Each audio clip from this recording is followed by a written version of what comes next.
Você tem um deste? Sou louca pelo meu. Na verdade, adoro todas as minhas coisas. Já se perguntou de onde vêm todas as coisas que compramos e para onde vão quando nos desfazemos delas? Não conseguia deixar de pensar nisso, por isso quis saber mais sobre o assunto. E os livros diziam que as coisas se deslocam ao longo de um sistema.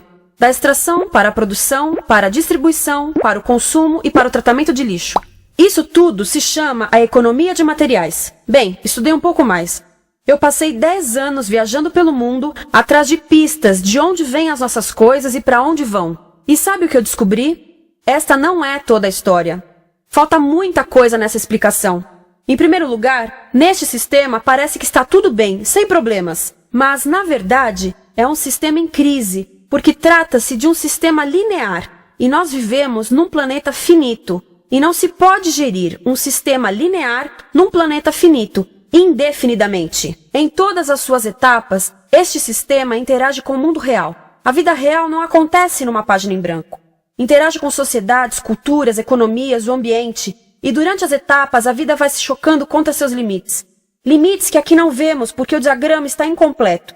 Então, voltemos atrás para preencher alguns espaços e ver o que falta. Uma das coisas mais importantes em falta são as pessoas. Sim, pessoas. As pessoas vivem e trabalham em todas as etapas desse sistema, onde algumas são um pouco mais importantes que outras. Algumas têm maior poder de decisão. Quem são elas? Comecemos pelo governo. Meus amigos dizem que eu devia usar um tanque para simbolizar o governo, e isso é uma realidade em muitos países, e cada vez mais também no nosso. Afinal, mais de 50% dos nossos impostos vão para os militares. Mas vou usar uma pessoa para simbolizar o governo, porque acredito nos valores e na visão de que o governo deve ser das pessoas, pelas pessoas, para as pessoas. A função do governo é olhar por nós, cuidar de nós. Esse é o seu trabalho. Depois vem as corporações. O que leva as corporações a parecerem maiores que o governo é porque elas são maiores que o governo. Atualmente, entre as 100 maiores economias da Terra, 51 são corporações. À medida que as corporações foram crescendo, em tamanho e poder, assistimos a uma pequena mudança no governo, como se estivessem mais preocupados com o bem-estar deles do que com o nosso. Muito bem, então vejamos o que mais falta nessa imagem. Começaremos pela extração, que é uma palavra pomposa para exploração de recursos naturais, que por sua vez é uma palavra pomposa para destruir o planeta. A verdade é que cortamos as árvores, arrebentamos as montanhas para extrair os metais, consumimos toda a água e exterminamos os animais. Aqui enfrentamos o nosso primeiro limite. Estamos ficando sem recursos naturais. Estamos utilizando demasiados materiais. Sei que isto pode ser difícil de ouvir, mas é a verdade. Por isso temos que lidar com isso. Durante apenas as 3 últimas décadas, foram consumidos 33% dos recursos naturais do planeta. Desapareceram. Cortamos, minamos, perfuramos e destruímos o planeta tão depressa que estamos debilitando a capacidade do planeta para sustentar o nosso modo de vida. Aonde eu vivo, nos Estados Unidos, resta-nos menos de 4% da nossa floresta original. 40% dos cursos de água estão impróprios para o consumo. E o nosso problema não é apenas estarmos utilizando demasiados recursos, mas o fato de estarmos utilizando mais do que a nossa parte. Temos 5% da população mundial, mas usamos 30% dos recursos mundiais. Se todos consumissem ao ritmo dos Estados Unidos, precisaríamos de 3 a 5 planetas. E sabem uma coisa? Só temos um. Então, a resposta do meu país a essa limitação é simplesmente ir tomar dos outros. Este é o terceiro mundo, que alguém dirá tratar-se apenas de uma expressão para designar o local para onde foram as nossas matérias-primas. E o que é que acontece? A mesma coisa, destruição do local. 75% das zonas de pesca do planeta estão sendo exploradas ao máximo ou além da sua capacidade. Desapareceram 80% das florestas originais do planeta. Só na Amazônia perdemos 2.000 árvores por minuto, o equivalente a um campo de futebol por minuto. Então, e as pessoas que vivem aqui? Bem, de acordo com esses sujeitos, eles não são donos desses recursos, mesmo que vivam lá há gerações. Não são donos dos meios de produção, nem compram muitas coisas. Nesse sistema, quem não possui nem compra muitas coisas não tem valor. A seguir, as matérias-primas seguem para a produção, aonde utilizamos energia para misturar químicos tóxicos com recursos naturais para produzir produtos contaminados com tóxicos. Há atualmente no comércio mais de 100.000 químicos sintéticos. Apenas um punhado foi testado para avaliar o seu impacto na saúde, e nenhum foi testado em relação aos impactos sinérgicos na saúde, ou seja, a interação com todos os outros químicos aos quais estamos expostos diariamente. Por isso, desconhecemos o impacto total deles na saúde e no ambiente. Mas sabemos uma coisa: os tóxicos entram e saem. Enquanto continuarmos a introduzi-los nos nossos sistemas de produção industrial, continuaremos a inserir esses tóxicos nos produtos que levamos para nossas casas, trabalho e escolas, e claro, para nossos corpos. Como os BFRs, ou retardantes de incêndio à base de brometo, que tornam as coisas mais resistentes ao fogo, mas são super tóxicos. São neurotóxicos, ou seja, tóxicos para o cérebro. O que é que estamos fazendo usando esses químicos? Apesar disso, os usamos em nossos computadores, eletrodomésticos, sofás, colchões e até alguns travesseiros. Sim, pegamos nossos travesseiros, os revestimos com neurotoxinas, levamos para casa e dormimos por 8 horas com eles. Não sei, mas acho que num país com tanto potencial, poderíamos ter uma maneira melhor de evitar que as cabeças peguem fogo à noite. Sabia que essas toxinas vão se acumulando ao longo da cadeia alimentar e se concentram nos nossos corpos? Sabe qual é o alimento do topo da cadeia alimentar com o nível mais elevado de químicos tóxicos? O leite materno. Isto significa que os menores membros das nossas sociedades, os nossos bebês, recebem as maiores doses de químicos tóxicos das suas vidas a partir do leite das suas mães. Não acha que é uma incrível violação? A amamentação deveria ser o mais importante ato humano de nutrição. Deveria ser algo sagrado e seguro. A amamentação continua a ser o melhor e as mães devem amamentar, mas nós deveríamos proteger esse ato. Eles deviam protegê-lo. Eu pensava que zelavam pelos nossos interesses. As pessoas que mais sofrem com esses produtos químicos são os trabalhadores das fábricas. Muitos são mulheres em idade reprodutiva, que trabalham com toxinas que afetam a gestação, carcinogênicos e muito mais. Agora eu pergunto, que tipo de mulher em idade reprodutiva trabalharia num emprego deste, exposta a estas toxinas, a não ser uma mulher sem outra alternativa? Essa é uma das maravilhas desse sistema. A erosão dos ecossistemas e economias locais, aqui, garante um fluxo constante de pessoas sem alternativas. No mundo, há 200 mil pessoas por dia se deslocando de ambientes que as sustentaram ao longo de gerações para cidades, onde muitas vivem em bairros de lata, à procura de emprego, por mais tóxico que seja. Não só os recursos são desperdiçados ao longo desse sistema, mas também pessoas, comunidades inteiras são desfeitas. Sim, as toxinas entram e saem. Muitas delas saem das fábricas em produtos, e muitas mais saem como subprodutos, ou poluição. E estamos falando de muita poluição. Nos Estados Unidos, as indústrias admitem liberar mais de 1.800.000 quilos de químicos tóxicos por ano. Deve ser muito mais, porque isso é o que eles admitem. Trata-se de outro limite, porque quem quer ver e respirar 1.800.000 quilos de químicos tóxicos por ano? Então o que eles fazem? Mudam as fábricas poluidoras para o estrangeiro, para poluir outros países. Mas, surpresa, grande parte dessa poluição volta para nós trazida pelo vento. E o que acontece depois de todos os recursos naturais serem transformados em produtos? Passam por aqui, para a distribuição, o que significa vender todo o lixo contaminado com toxinas o mais rápido possível. Aqui, o objetivo é manter os preços baixos, com as pessoas comprando os produtos em constante movimento. Como eles mantêm os preços baixos? Pagam salários baixos aos trabalhadores das lojas e restringem o acesso aos seguros de saúde sempre que podem. Tudo se resume em exteriorizar os custos. O verdadeiro custo da produção não se reflete no preço. Em outras palavras, não pagamos aquilo que compramos. Outro dia estive pensando nisto. Ia a caminho do trabalho e queria ouvir as notícias. Por isso entrei numa loja para comprar um rádio. Encontrei um pequeno rádio verde engraçado que custava $4,99. Na fila do caixa pensei, como $4,99 podem refletir o custo da produção e transporte desse rádio até ele chegar nas minhas mãos? O metal deve ter sido extraído na África do Sul. O petróleo provavelmente do Iraque. O plástico produzido na China e talvez montado por uma criança de 15 anos numa fábrica do México. $4,99 não paga nem o aluguel do espaço ocupado na prateleira, nem parte do salário do empregado que me atendeu, ou as viagens de navio e caminhão que o rádio fez. Foi assim que eu percebi que eu não paguei o valor do rádio. Então, quem pagou? Estas pessoas pagaram com a perda do espaço dos seus recursos naturais. Estas pagaram com a perda do ar puro, com o aumento de doenças como asma e câncer. As crianças do Congo pagaram com o seu futuro, pois 30% delas abandonam a escola para trabalhar nas minas de coltan, um metal que usamos em aparelhos eletrônicos baratos e descartáveis. Estas pessoas pagaram por não ter direito ao seguro de saúde. Ao longo desse sistema, pessoas contribuíram para que eu comprasse o rádio por $4,99. Mas essas contribuições não são registradas por nenhum contabilista. É isto que eu quero dizer com exteriorizar o verdadeiro custo de produção. E isso nos leva à seta dourada do consumo. O coração do sistema, o motor que impulsiona. É tão importante proteger esta seta que se tornou prioridade daqueles dois sujeitos.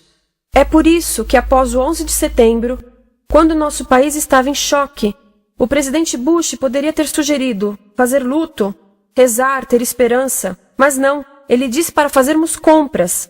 Compras! Nos tornamos uma nação de consumidores. Nossa principal identidade passou a ser de consumidores. Não mães, professores, agricultores, mas consumidores. Nosso valor é medido e demonstrado pelo quanto contribuímos para esta seta. Quanto consumimos. Não é isso que fazemos? Compramos, compramos, compramos. Manter os produtos circulando. E como circulam? Sabe qual a porcentagem dos produtos que circulam através desse sistema que ainda são usados 6 meses depois da venda na América do Norte? 50%? 20%? Não, 1%. 1. Em outras palavras, 99% das coisas que nós cultivamos, processamos, transformamos, 99% das coisas que percorrem o sistema são lixo em menos de 6 meses. Como é que podemos gerir um planeta com esse nível de rendimento? Mas não foi sempre assim. Hoje, o consumidor médio americano consome o dobro que há 50 anos. Pergunte à sua avó. No tempo dela, a boa gestão, a engenhosidade e a poupança eram valorizados. Então, como é que isso aconteceu? Bem, não aconteceu simplesmente. Foi planejado. Pouco depois da Segunda Guerra Mundial, estes sujeitos estudavam a forma de impulsionar a economia. O analista de vendas Victor Lebow articulou a solução que se tornaria a norma de todo o sistema. Ele disse: a nossa enorme economia produtiva exige que façamos do consumo a nossa forma de vida, que tornemos a compra e uso de bens em rituais, que procuremos a nossa satisfação espiritual, a satisfação do nosso ego no consumo. Precisamos que as coisas sejam consumidas, destruídas, substituídas e descartadas a um ritmo cada vez maior. O conselheiro econômico do presidente Eisenhower disse: o principal objetivo da economia americana é produzir mais bens de consumo. Mais bens de consumo? O nosso principal objetivo? Não é providenciar cuidados médicos, ou educação, ou transportes seguros, ou sustentabilidade, ou justiça? Bens de consumo? Como é que eles nos fizeram adotar esse sistema de forma tão entusiástica? Bem, 2 das suas estratégias mais bem-sucedidas são a obsolescência planejada e a obsolescência perceptiva. A obsolescência planejada é uma outra forma de dizer criado para ir para o lixo. Eles fazem as coisas de modo que sejam inúteis tão rápido quanto possível para jogarmos fora e voltarmos a comprar. Isso é óbvio em sacolas ou copos de plástico, mas verifica-se isso em coisas maiores como esfregões, DVDs, máquinas fotográficas, churrasqueiras, quase tudo. Até computadores. Já reparou que quando compra um computador, a tecnologia muda tão rápido que em poucos anos se torna quase um impedimento para a comunicação? Fiquei curiosa e abri um desses computadores para ver o que tinha dentro. E descobri que a peça que se muda a cada ano é apenas uma pecinha no canto. Mas não se pode mudar apenas essa peça, porque cada nova versão tem um formato diferente. Tem que jogar tudo fora e comprar um novo. Estive lendo sobre o design industrial da década de 50, quando a obsolescência planejada começou a aparecer. Esses designers eram muito claros sobre o assunto. Chegavam a debater quão rápido conseguiam que um aparelho avariasse, mas de modo que o consumidor mantivesse fé suficiente para ir comprar outro. Foi tão intencional, mas as coisas não avariam suficientemente rápido para manter essa seta funcionando. Por isso existe também a obsolescência perceptiva. A obsolescência perceptiva nos convence a jogar fora coisas que ainda são perfeitamente úteis. Como fazem isso? Mudam a aparência das coisas. Por isso, se comprou suas coisas há alguns anos, todos percebem que você não tem contribuído para essa seta. E como o nosso valor depende da nossa contribuição para essa seta, isso pode ser embaraçoso. Por exemplo, se eu tiver o mesmo monitor de computador gordo e branco na minha mesa por 5 anos e a minha colega tiver comprado um computador novo, ela vai ter um monitor plano brilhante que combina com o computador, com o celular e até com as canetas. Ela parece estar operando uma nave espacial e eu pareço que tenho uma máquina de lavar na mesa. A moda é outro bom exemplo. Já se perguntou por que os saltos dos sapatos das mulheres passam de largos para finos num ano e no próximo de finos para largos? Não é por haver um debate sobre qual deles é mais saudável. É porque usar saltos largos num ano de saltos finos mostra que você não contribuiu recentemente para a seta. Por isso não vale tanto quanto a pessoa com saltos finos ao seu lado, ou em um anúncio. É para comprarmos sapatos novos. A publicidade e a mídia em geral têm um papel importante nisto. Cada um de nós nos Estados Unidos é bombardeado com mais de 3.000 anúncios por dia. Vemos mais publicidade num ano do que as pessoas há 50 anos viam em toda a vida. Qual é o objetivo de um anúncio se não nos fazer infelizes com o que temos? Por isso, nos dizem 3.000 vezes por dia que nosso cabelo está errado, nossa pele, nossa roupa, nossos móveis, nossos carros, nós estamos errados. Mas tudo se resolve se formos às compras. A mídia também ajuda a esconder tudo isto e isto. Por isso, a única parte da economia que vemos são as compras. A extração, produção e envio para o lixo acontecem fora do nosso campo de visão. Por isso, nos Estados Unidos, temos mais coisas do que tivemos antes, mas pesquisas mostram nossa felicidade declinando. Nossa felicidade teve seu pico na década de 50, a mesma época em que a febre consumista explodiu. Coincidência interessante. Acho que sei o porquê.